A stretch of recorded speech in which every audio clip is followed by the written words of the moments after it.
Morning, everyone. Good to see you all, and very strong to be here for the first session. We will try to be energetic here and pretty tangible in sort of the recommendations and the tips we could have for founders in the deep tech space raising money.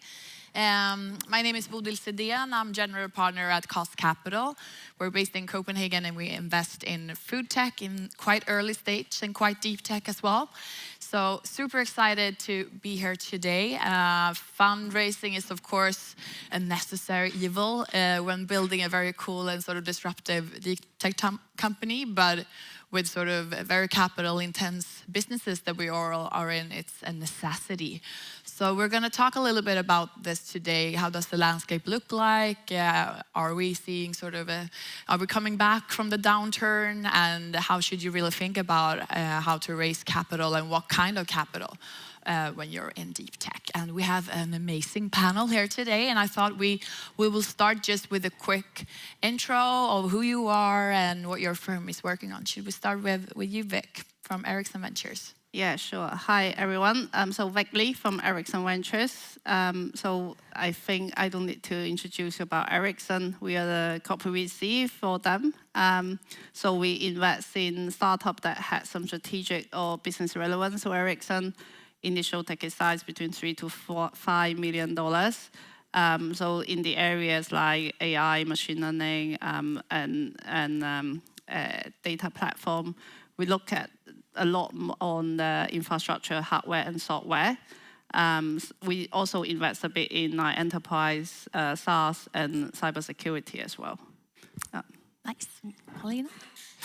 Yeah, hi everyone. I'm Pauliina Martikainen, partner at maki.vc, a Helsinki-based, very Nordic VC firm investing out of €100 million fund in deep tech and brand-driven companies at pre-seed and seed stages. So we are typically the first institutional money in.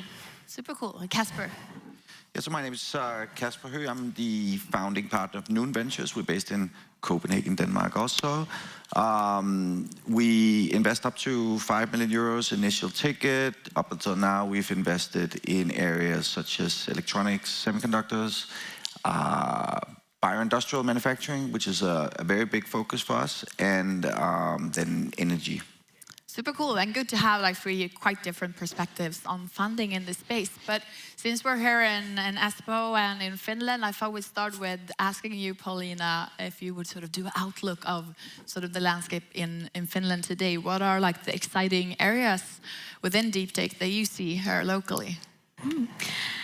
Many. So first of all, obviously, we invest so early at pre-seed and seed stages that we want to keep our eyes open for like new technologies to emerge as well, not just look at the kind of already hyped ones. But I think in Finland over the past 10 years, we've seen incredible kind of world-class companies built in quantum computing, food tech, new materials, 3D and optics, AI, and I could continue the list. And I think there will be a new generation of founders who will both kind of build on those strongholds, but then also create something completely new. And obviously those new innovations come from the basic research. So, and it only takes kind of a brave individual researchers and founders to kind of define those next interesting fields and kind of create new epicenters to Finland. And of course, we've had a little bit of a downturn that we've all faced, even VCs. We also fundraise, and even sort of though sort of funding has stagnated a bit, deep tech has maybe been a little bit more resilient to that. But how would you say now, 2024, September, how does the funding landscape look like, would you say, for deep tech? In Finland. So I think overall, I think there's definitely investor appetite towards deep tech companies in Finland, as long as those are kind of the global by DNA companies, and by that I mean companies who from the get-go think global and build according to global standards, both when it comes to technology, but also when it comes to commercial side and commercial know-how. And I think that where the weak spot is a little bit, I think pre-seed and seed stage looks good, but I think the weak spot in Finland is a little bit at the A and B stage, especially with the capital intensive cases that you hinted already towards in the beginning.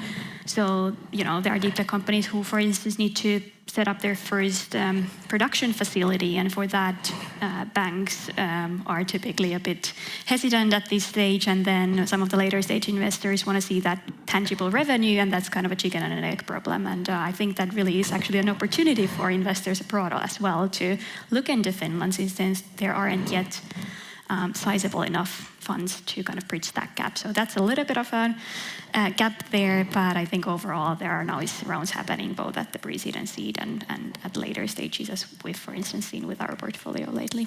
Nice.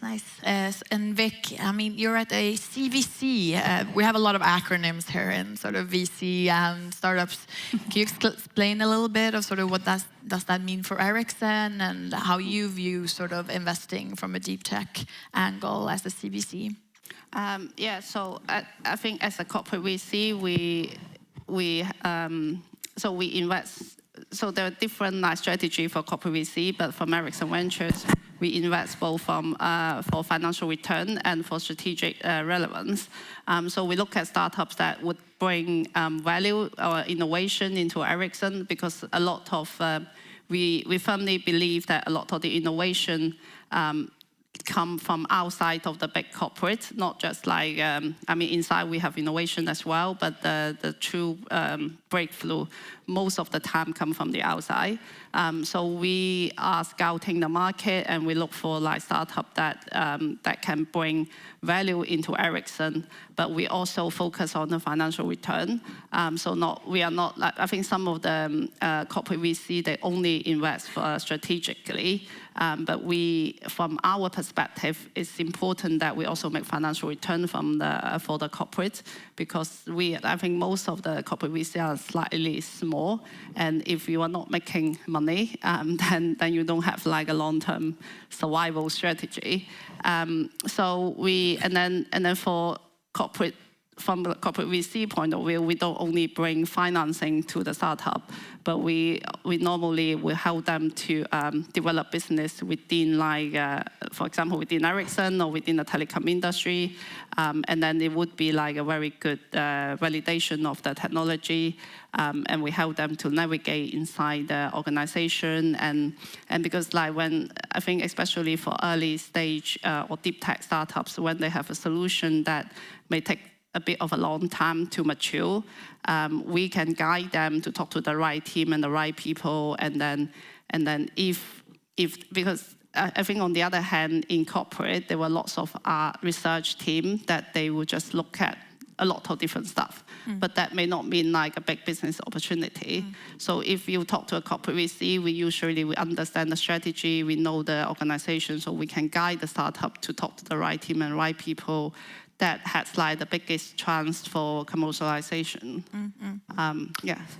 And Caspar, I know that you also have a little bit of a different model and more hands-on. Is that like needed in deep tech? Can you elaborate a little bit on how you're working with your companies? Yeah.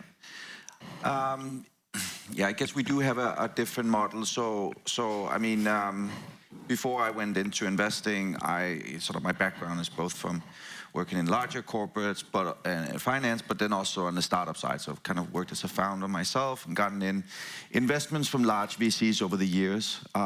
This was during the more sort of online software B2B wave, so different type of companies. But nonetheless, I formed a pretty strong opinion as to how it makes sense for a company to work with their owners, so to say, right? So we have a tendency that I think was formed during the latest sort of boom in venture capital, in where a lot of vocabulary was built around how VC would work. We talked about broken cap tables. We talked about follow-on investors. We talked about building up rounds. We talked about Series A, B, C. But I mean, what does it all mean? I mean, it's, at the end of the day, what it's all about is creating a business, right? It's building up a business, it's maturing a technology, it's closing customer agreements, right? And I think that, at least that was my own experience, for me, it did not have value to have a consortium of 15 different investors, angel investors, large VCs from the West Coast in the US with major time differences, large London-based funds that all got to have a say, but not a real incentive to be part of the journey. So therefore, I'm much more inspired by the model you see in later stage private equity, in where owners actually take a larger piece of the responsibility. They have a larger incentive to help out because you're sort of in the same boat together. So what we do is we typically go in and we typically don't co-invest. So if we want to invest in something, I can't see the need for sharing that investment across 10 different investors. I mean, for most of you founders out there, when you hear the terms lead investor, follow-on investors, and all that stuff, it's basically because they are wimps that are afraid to take a decision. I'm so sorry, I don't. Doesn't have to be like that. Anyways, so the way we like to do it is that we like to take larger chunks. Then we invest in fewer companies. So for our first fund of 30 million euros, we invested in 5 companies, and that was it. Then we stopped investing. But that then means that I need to spend my time on something, and I then spend my time helping the companies that we invest in. So it's a different model. Whether it makes sense, I don't know. We've only been going at it since 2020. But for me, it gives me a greater sense of purpose, because what I do on a day-to-day basis is not think about financial structures. It's not about building portfolio. It's about building companies. And why would you think it sort of fits deep tech better than traditional sort of? Is it needed to have these active investors if you're like a deep tech founder, or how should you think about things? Yeah, so I think my learning there's been a few different things. I think first of all, the companies that I was building, it was easier. Quite frankly, the companies that lived in cyberspace, they were easier to build. It was a matter of collecting a few pre-existing tools in the right way, and then boom, you had a B2B SaaS business, right? The companies that we look at today are companies that will have a greater impact into the world.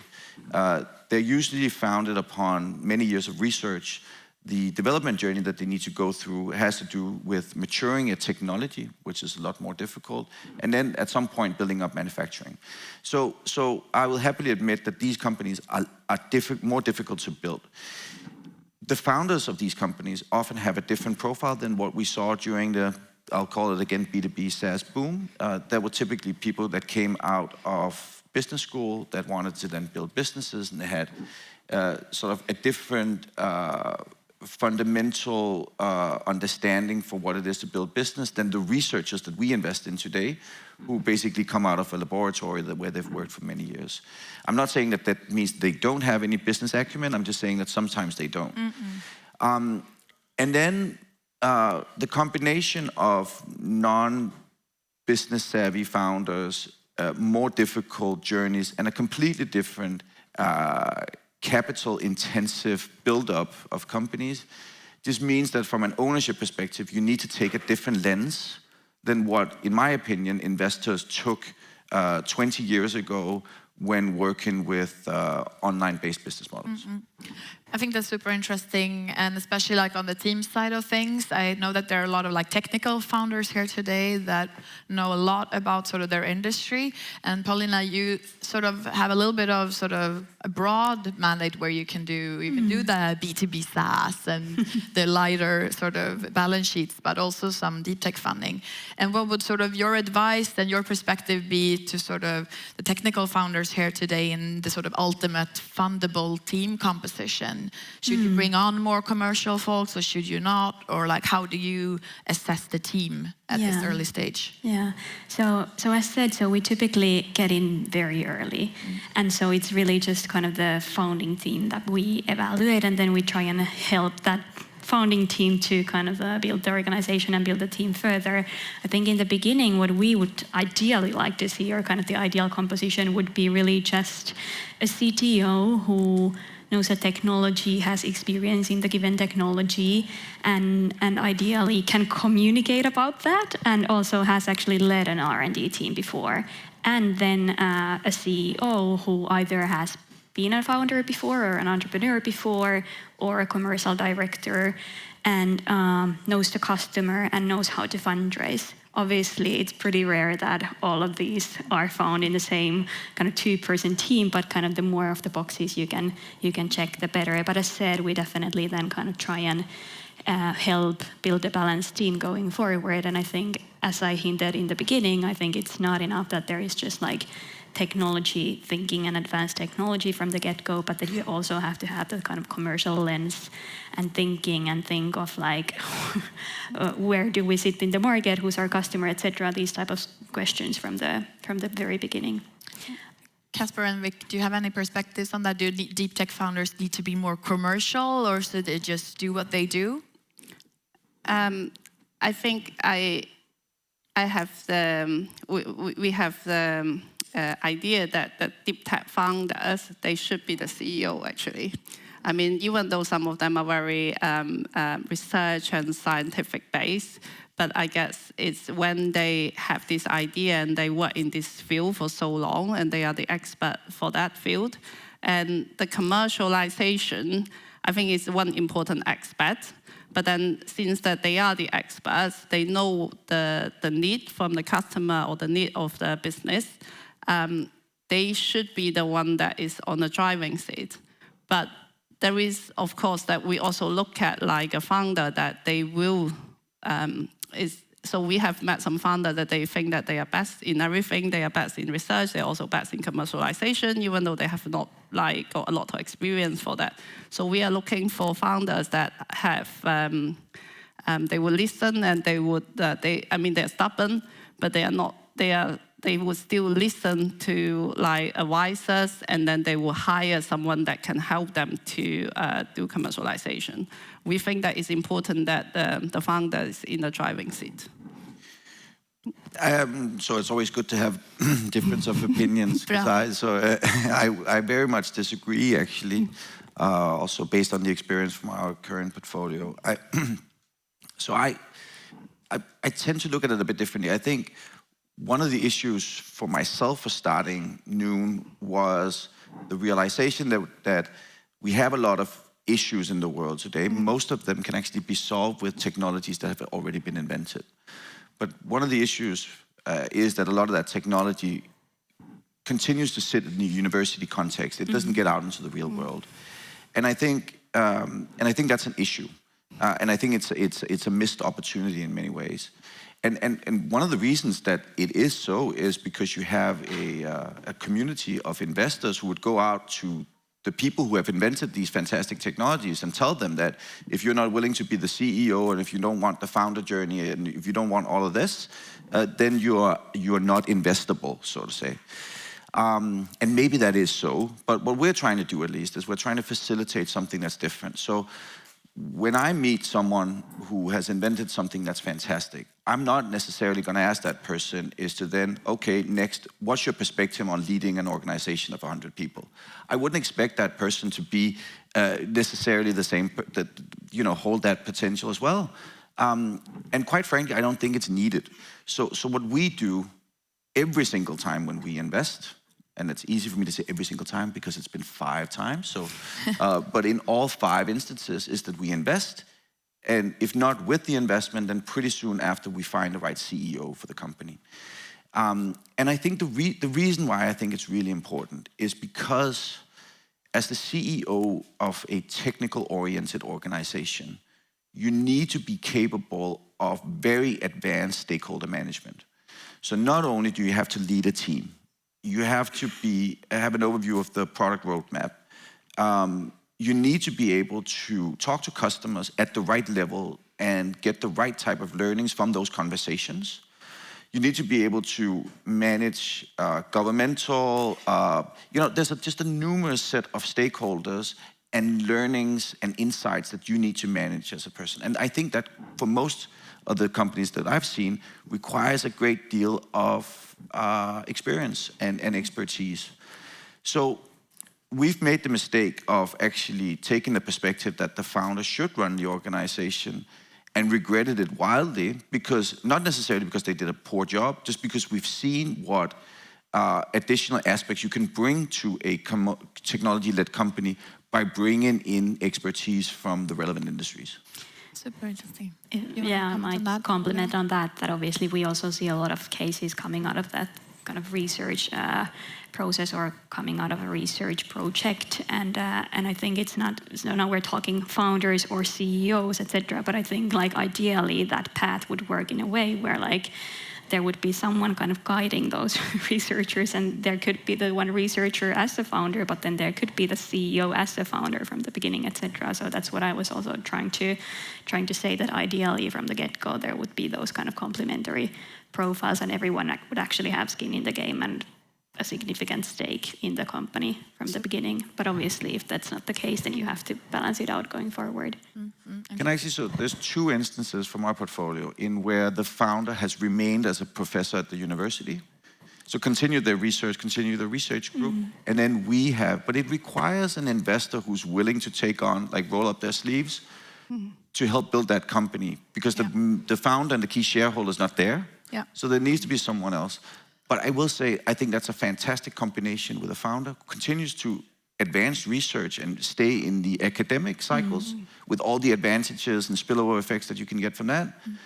And then a professional CEO to come in and then lead that organization on the side. I actually think that's a good model.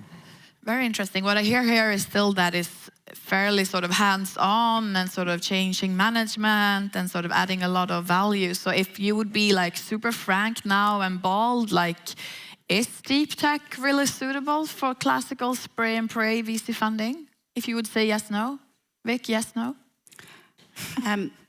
I guess it's yes.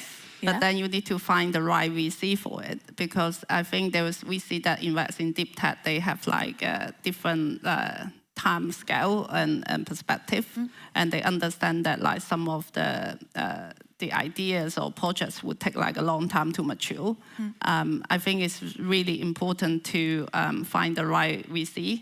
And then, because I work in corporate VC, so I think from the corporate VC perspective, because we usually, a lot of us invest out of the balance sheet. So we don't have like, oh, we need to return the fund to the LP within this like 8 years or 10 years. So we don't have that. So we can usually invest for like a much longer term. So like on our portfolio, we have company that stay on the portfolio for like 12, 15 years. Not that we prefer to do it, but then that is something that we can absorb. And I think it is important that VC would also invest in deep tech, so that we can bring like the expertise and also the industry into like the science-based research and just bring that into commercialization. I think there are some models in between the spray and pray and then investing in 5 companies in a year. But I think, for instance, in our case, definitely, I mean, we're in a business of returning money to our LPs, and we do invest in deep tech. So obviously, we believe that that's where great returns can be made. But maybe we can discuss the timing point at one point still. But I also agree that there's so many nuances. It's not a yes or no. I think there's not a one size fits all kind of scenario that goes. The only thing that I think would be important to encourage founders to do, which I regret that I did not do myself, is as you're building the company, as you're maturing the company before it can kind of stand on its own feet, the way I think that people should talk to investors is the same way that they would talk to a potential co-founder. And I know it sounds pretty intense, but the reality is that you're stuck with this person on your cap table for the entire journey, similar to what you would a co-founder. The reality is, and I think a lot of founders don't realize this, is that once you get a VC on board, they actually have more power and more say on the development of the company than you do yourself. Yeah. There'll be veto rights, there'll be material decisions and all these things. And that's why I actually think that one should regard this as, interviewing for a co-founder in a way.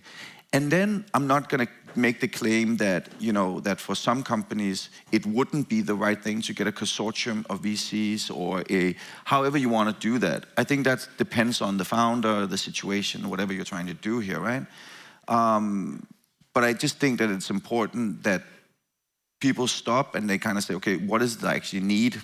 Do I just need the capital, or do I need more than that in my investor? I have to challenge that a little bit. I don't think that the VC has more say in the company's direction than the founders. I mean, normally how the documentation is made that you do have veto rights, but it's still like the VC is there to share in the founder's vision. And yes, you might challenge the founder's decision, but you cannot take decisions as a VC. It should always come someone else, and that's how the documentation is normally made as well. And I think on the point of like whether you should have one VC or several VCs, I think especially with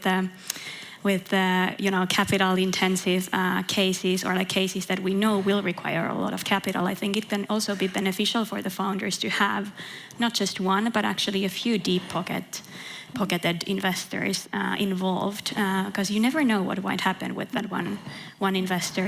All of a sudden something in their structure might change. They might not be able to support you financially anymore, or something in the relationship goes sour despite you making great progress, and they just kind of like don't want to be as supportive as they were. So I think you're kind of insuring yourself against some of these risks as a founder if you have more than one investor involved. Yeah, I think that's a good advice. Yes. I promised us to be a little tangible here today as well, and I know at least I read my pitch decks on my phone, and I'm very sensitive to when it's too many words, and deep tech tend to be very complex and very hard to understand. So at least I would sort of spend some time on sort of what a good deep tech fundraiser look like, and sort of any tangible tips and do's and don'ts your team might have for founders that are sort of here today in terms of how they can up their storytelling and their game to actually get those tickets in. What would that be if you would give an advice, Høgh? I think it depends on the stage of the deep tech startups. So some of them are has like a really long time perspective. I think that they need to really describe the breakthrough in the technology and the innovation and then the market potential. So for example, we look at quantum computing a lot, since 4 or 5 years ago. We met, I think, at the time, we met with almost all the quantum computing startups globally, because we had a global mandate. We have not made any investment in quantum computing. We learn a lot, and we have research into that a lot. As you know, there are many different approaches for quantum computing. And then I think no one in the world that can actually tell you which approach will work in the future.